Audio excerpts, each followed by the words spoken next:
All India time.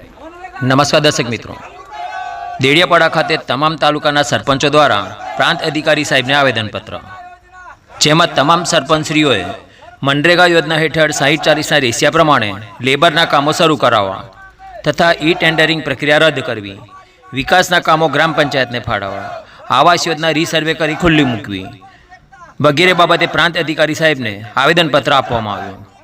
Report Iqbal Solanki, Narmada जिला bureau chief, Dediapada.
મિત્રો, all India ટાઈમમાં આપનું સ્વાગત છે।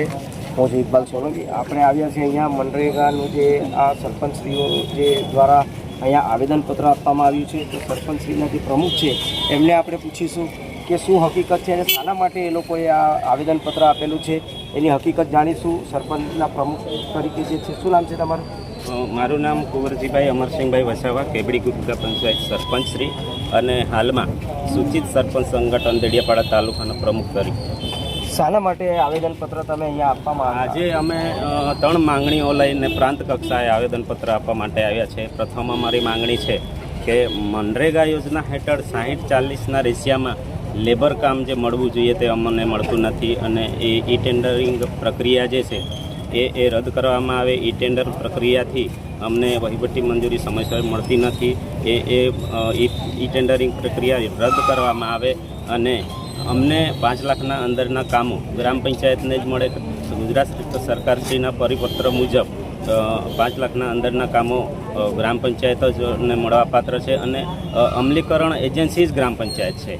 તો આ મુદ્દો એક છે। અને બીજા નંબરનો જે મુદ્દો છે, અમારે અન્ય યોજના નાણાં પંચ સિવાયની જે યોજનાઓ છે એમના 5 લાખના અંદરના કામો પણ ગ્રામ પંચાયતને જ વર્ક ઓર્ડર આપવામાં આવે।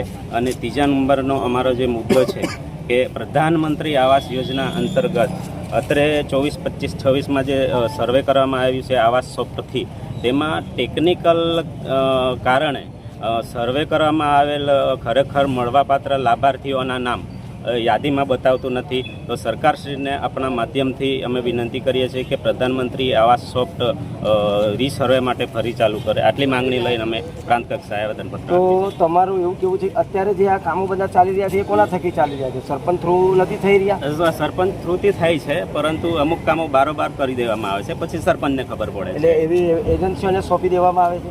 એજન્સી તો મનરેગા યોજના અંતર્ગત જ એજન્સી ટેન્ડરિંગ કરવામાં આવે છે। એ બીજા કામો ગ્રામ પંચાયત લેવલે થાય છે, પણ બારોબાર અમુક કામો થઈ જતા હોય છે, ગ્રામ પંચાયતને ખબર પણ ના હોય।